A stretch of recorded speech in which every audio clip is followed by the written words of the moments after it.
Welcome back to Paramay Trades. We're going to look at the Euro FX today. Open high, low close for the last week or two. Take a look at some pivots and also incorporate the CoT study to see where the Euro FX is going or where we think it's going. We had a nice report this week on the Euro FX, and it was one of the commodities that kind of made our list. M6E, 6E, yeah, here it is. Euro FX putting in, at least for commercial interest, putting in new highs on the 6-month index and getting really sporty on the 3-year index. So this is one we flagged. This is one we want to take a look at. Let's jump right into it. I've got this chart marked off, and there's probably a lot going on here, and you're probably saying, what the hell is this? You know, generally on the open high, low close, I like to look at least a week to 2 weeks back and see where there's some kind of, let's see if there's a lot of trading happening around those levels. So right about this 2-week low area was where we saw something like a floor starting to form on the Euro FX. This is important because the Euro has been in a downtrend for quite some time now. Quite some time. At least 3 or 4 weeks. Something like that. What's the date back here?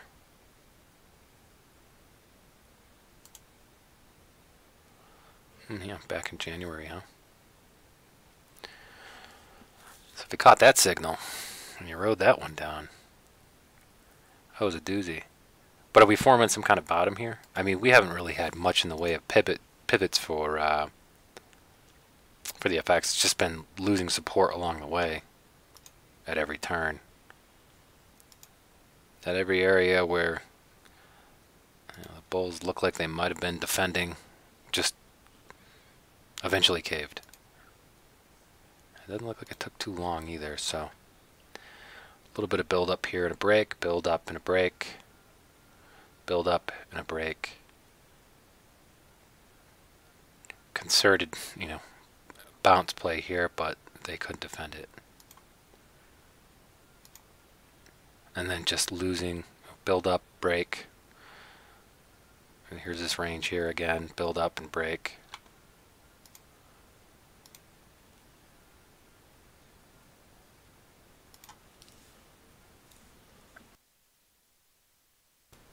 A little double top action and a breakdown here. I mean, this thing has just been, skidding this entire time. So I wanted to look at what was going on in the last couple of weeks to see if we could have recognized that there was a change in sentiment. For one, the CoT kind of tipped us off a little bit to the sentiment change, and did we notice that prior to? I didn't. I definitely didn't. But when commercial interest decided to break bearish down here, this should have been a key indicator.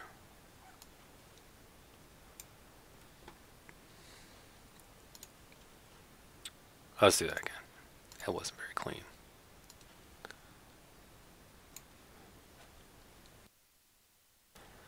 So we did have some bearish confirmation up in here. For 1, 2, 3, 4, 5, 6 weeks, commercial interest were not increasing their net long positions. They were increasing their net short positions. And then they broke the magical 20 line here with our index. Means that, this is at extremes. Their net shorts are at extremes compared to the last 6-month index. Last time we saw that was back here, but we've that's only 6 months ago. So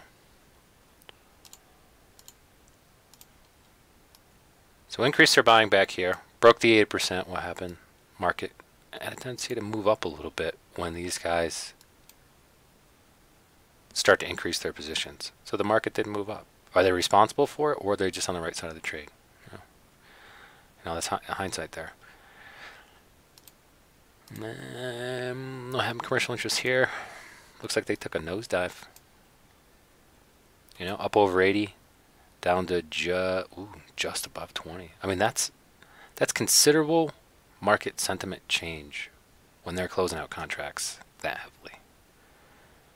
So from here to here, and they're getting in the bearish range here. So what happens? Market moves down a little bit. Steadily increasing net long contracts. Steadily increasing price.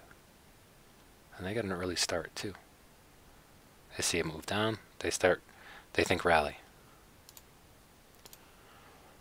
What is going on down in this area too is WPR is in the oversold or overextended, whatever you want to say, range here. So a good idea to think about a rally here and a buy. Doesn't look like too much of an argument there. Yeah. So then we've got this this move here by commercial interest that really tucks tail and is really starting to get into extremes, almost setting new lows. And the first significant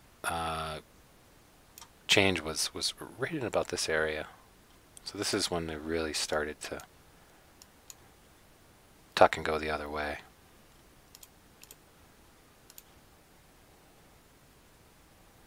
Once we bottomed out here, WPR is oversold. Market sentiment's really high though, huh? Right here, market sentiment is really high. Coincidentally, they start closing their net longs and start increasing their net shorts. Right about in the same area where market sentiment is at its highest.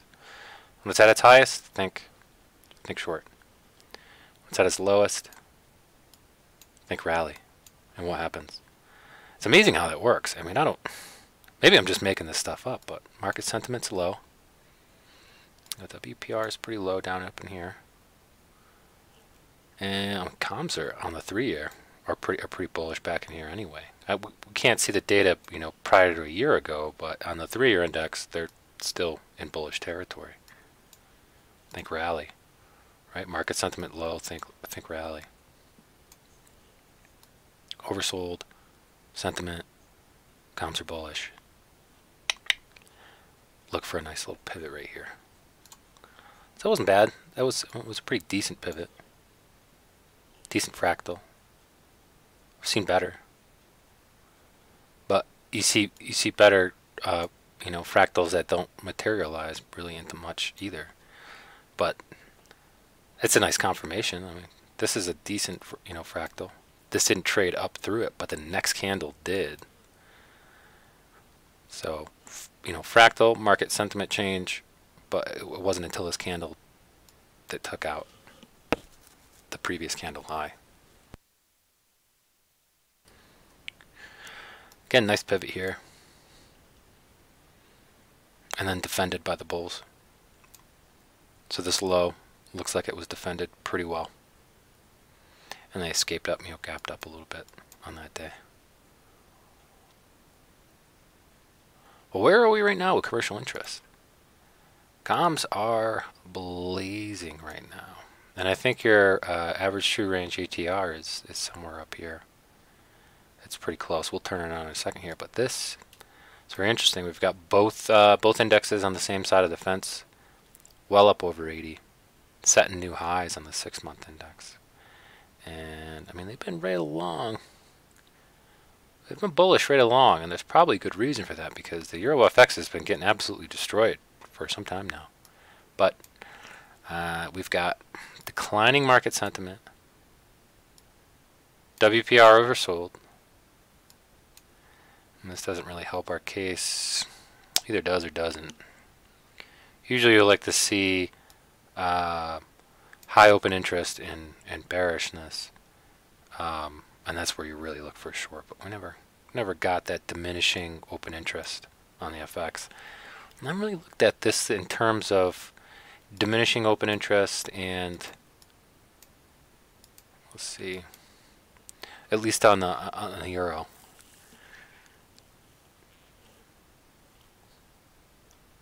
Open interest is high.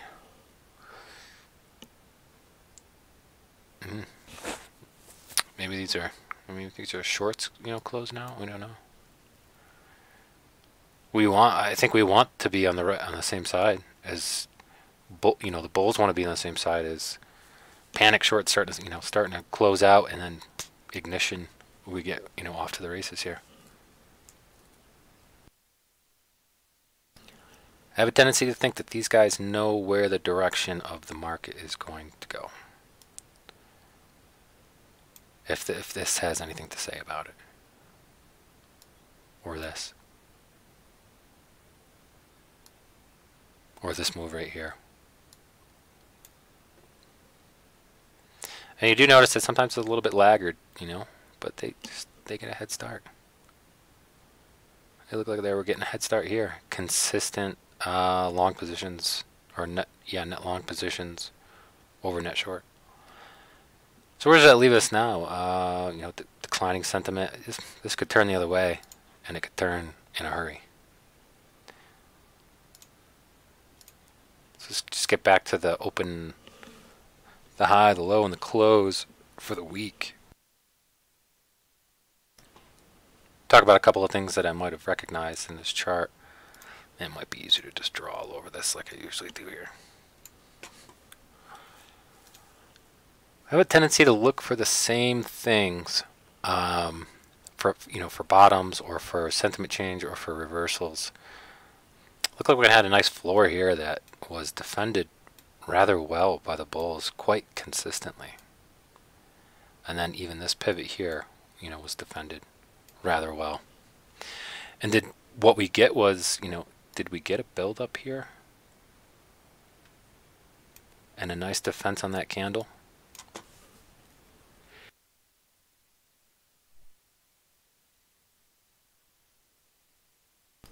Pardon me, I had to sneeze. Whew.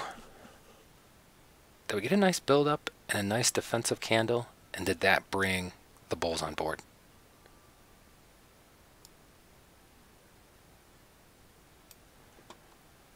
So we defended that, we came back down, we retested it, it was defended again.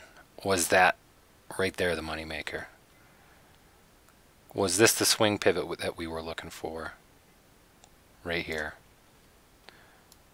With a higher low on each side of the lower low.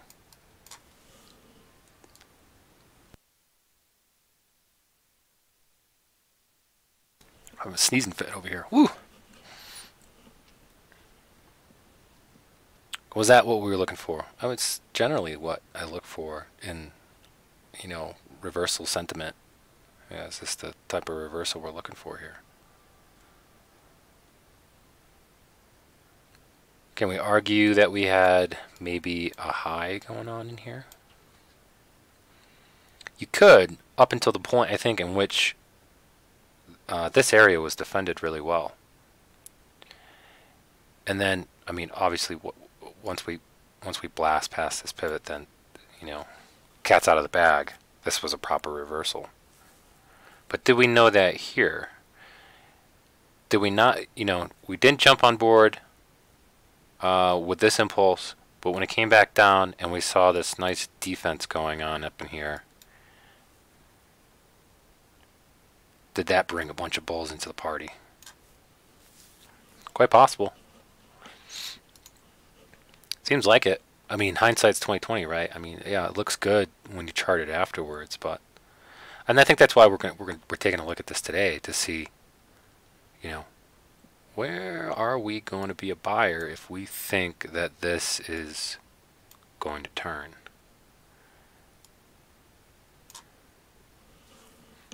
With market sentiment blazing as high as it is, I mean,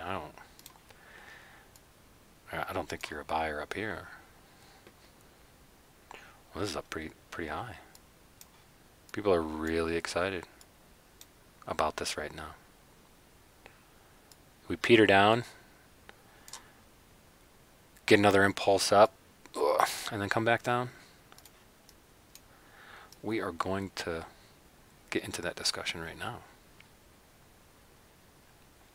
I'll clean some of this up here.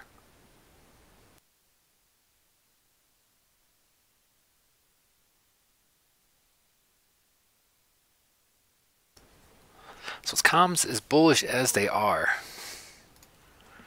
They are bullish on this. What do we think? And that's heavy. That is heavy. This is nice. 1, 2, 3, 4, 5, 6 weeks. This is a heavy increase on 6 weeks. Is the euro about to turn on a dime here? It turned on a dime right here.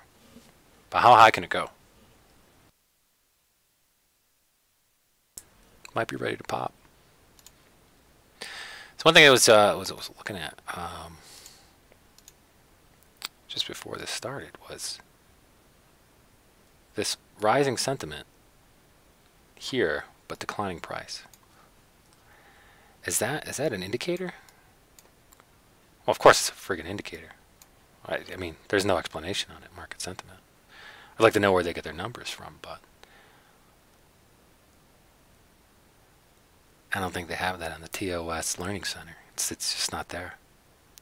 Market sentiment's moving up. Price is moving down. I had that nice pop, right? This was, I mean, sentiment was on the, it was coming up. It was coming up while it was moving down.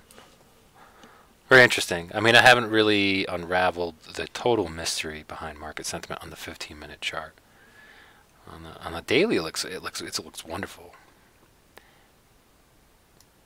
But what do we have here on Friday? Market sentiment's low. We had this nice build up. It's nice to have both of these things working together, and then the break, and then whew, I mean, market sentiment is rising and rising quickly. And it did so even here.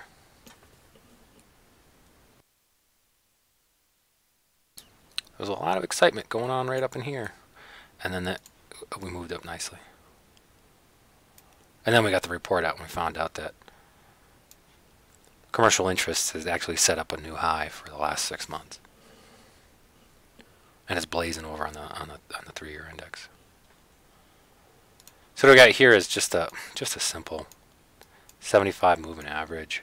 You know, does it help? Yeah, you know, I don't know.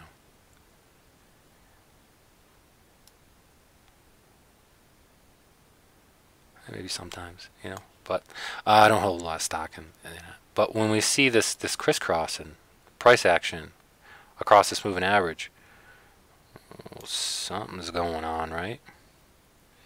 Whereas before, you know, price action is struggling to stay above that moving average, that 75 EMA. But down in here, we're getting all that crisscross. So we're getting, you know, accumulation down in here. It sure looked like it. It sure looked like accumulation, and it also looked like a nice pivot.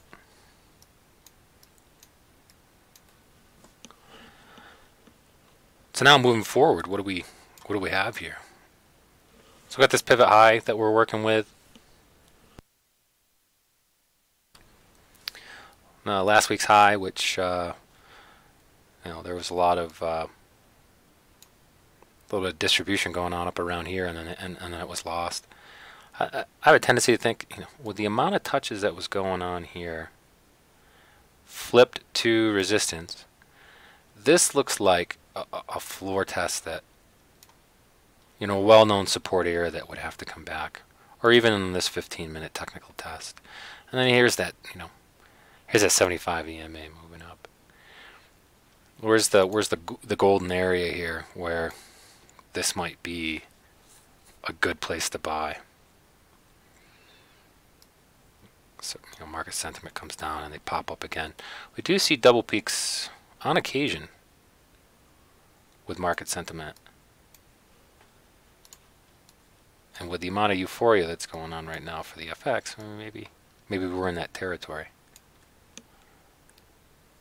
This will be the area to watch. Would I blindly take trades in this area if it came down? I guess you could.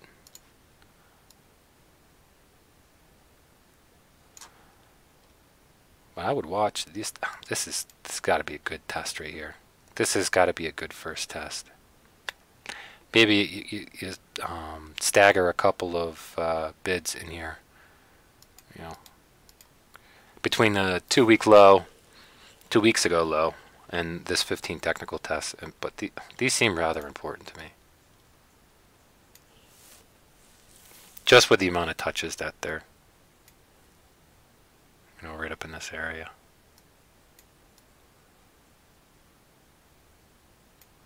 Bulls need to defend here, that's for sure.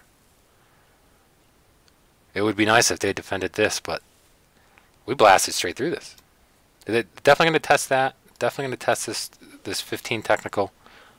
Or it just bounces right off the last week open and away we go. But I would expect it to come down at least a little before it takes off. Could be wrong too. I was wrong about ZM. I mean, whoa, yeah, it's up. We're going to the moon. Absolutely annihilated. Absolutely annihilated. I was so pissed about that. Should have took the profits right there. When it went parabolic. Single day parabolic.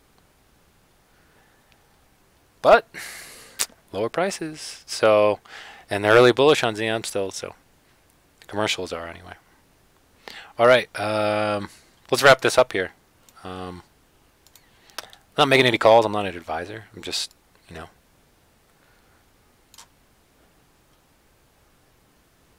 just studying the charts, just speculating like the rest of you. Anyways, if a little more info on this, you want to talk about this chart, hit us up in Discord. Server should be in the description. Stop by, plenty of resources, plenty of conversation, plenty of knuckleheads. Yeah. Alright, man. Glad you stopped in. Hope you find yourself on the right side of the trade. Good luck.